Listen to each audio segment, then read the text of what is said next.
నమస్తే. This is Vasan Shetty Ram Kiran. ఇప్పుడు మనం చాలామంది ఫోటోగ్రాఫర్స్ కెమెరాలు తీసుకోవాలి అని అనుకుంటారు.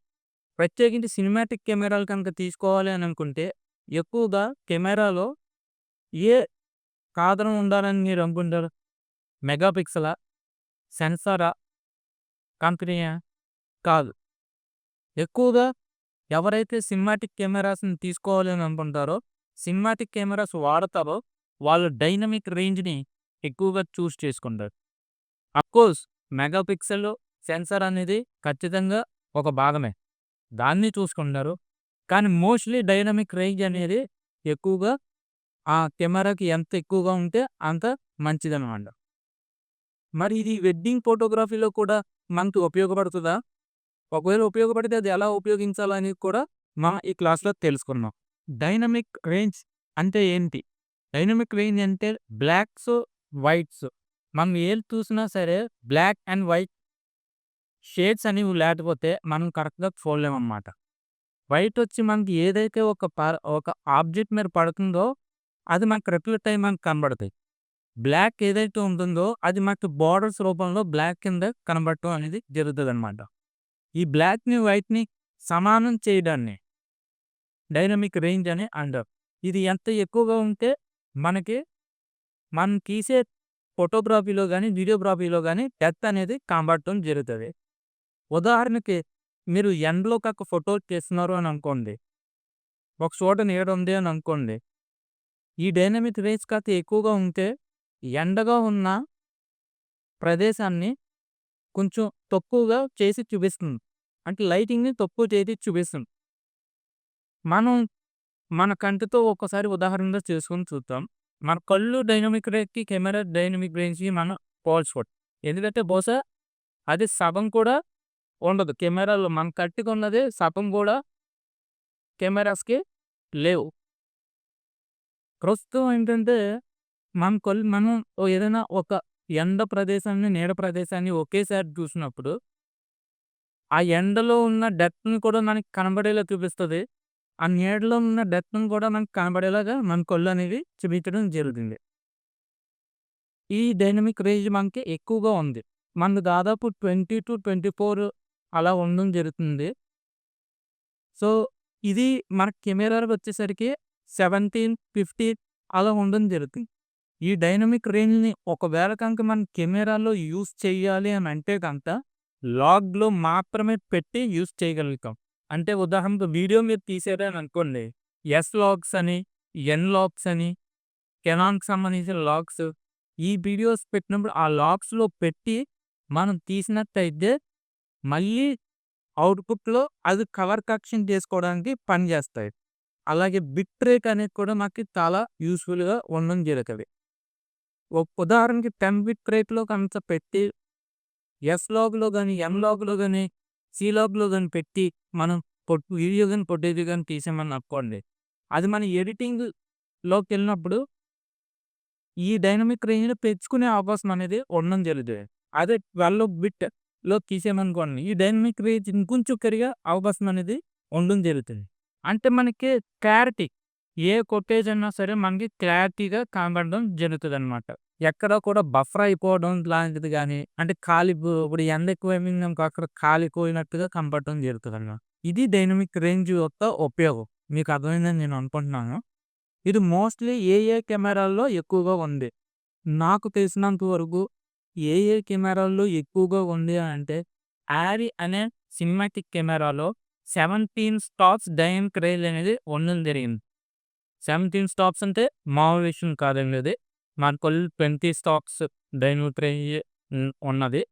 17 స్టాప్స్ అంటే దగ్గర దగ్గరగా రావడం జరిగింది.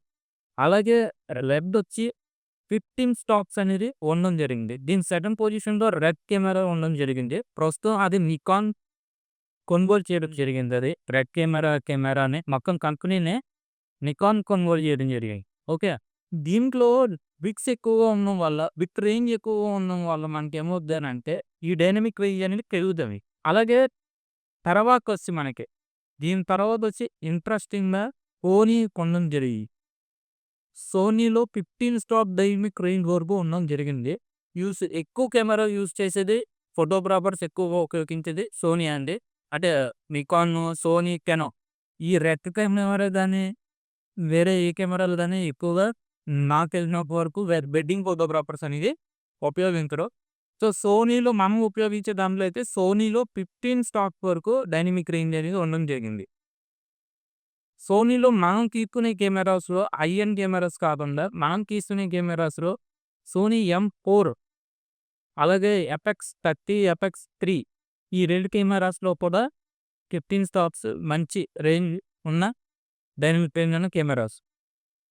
కానీ ఎఫెక్స్ సోనీ M4లో వచ్చి 10 బిట్ ఉండడం జరిగితే ఎఫెక్స్ 30 ఆర్ ఎఫెక్స్ 3 గాని 12 బిట్ ఉండడం వల్ల ఈ డైనమిక్ రేంజ్ అనేది మరింత పెరిగే అవకాశం అనేది ఉండడం జరిగింది. అలాగే ఇది S-Log 3లో పెట్టి మాత్రం తీసినట్టయితేనే దీని 50 స్టాప్స్ డైనమిక్ రేంజ్ అనేది ఫుల్ ఫ్లెడ్జ్డ్‌గా మనం ఉపయోగించుకోగలుగుతాం. లేకపోతే మళ్ళీ ఉపయోగించుకోలేం. ఒకసారి మళ్ళీ మీరు అబ్జర్వ్ చేయాలి. సోనీ F7R4 కానివ్వండి, ఎఫెక్స్ 30 కానివ్వండి, ఎఫెక్స్ 3 కానివ్వండి S-Logలో పెట్టాల్సి ఉంటది.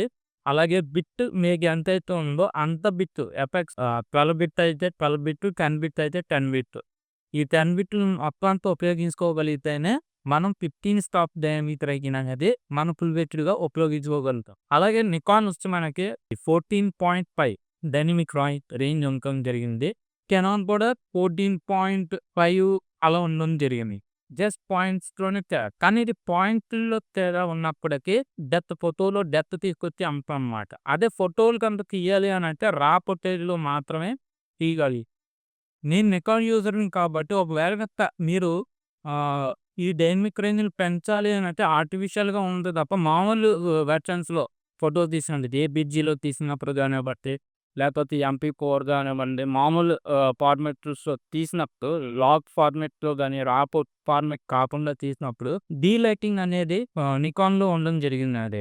డీలైటింగ్ అనే ఆప్షన్‌ని మనం ఆన్ చేసుకున్నట్టయితే ఈ డైనమిక్ రేంజ్ అనేది ఆర్టిఫిషియల్‌గా పెంచడం జరుగుతది గానీ ఒరిజినల్‌గా కాదు. ఒకవేళ మీరు ఇది కనుక ఫుల్ ఫ్లెడ్జ్డ్‌గా చేయాలంటే ఖచ్చితంగా లాగ్‌లో గాని, రా ఫుటేజ్‌లో గాని తీయాల్సి ఉంటది. బిట్ రేట్ అనేది పెంచాల్సిందే. పెంచినప్పుడు ఈ వాడినప్పుడు మీ సిస్టమ్స్ కూడా సపోర్ట్ చేయాలి. ఎందుకంటే చాలా హై బిట్ ఉండడం వల్ల మీ మెమరీ కార్డ్స్ సపోర్ట్ చేయాలి. మామూలు మెమరీ కార్డ్స్‌లో రికార్డ్ చేయడం సాధ్యం కాదు. అలాగే మామూలు సిస్టమ్‌లో ఎడిట్ చేయడం సాధ్యం కాదు. సో, ఇది గుర్తుపెట్టుకోండి.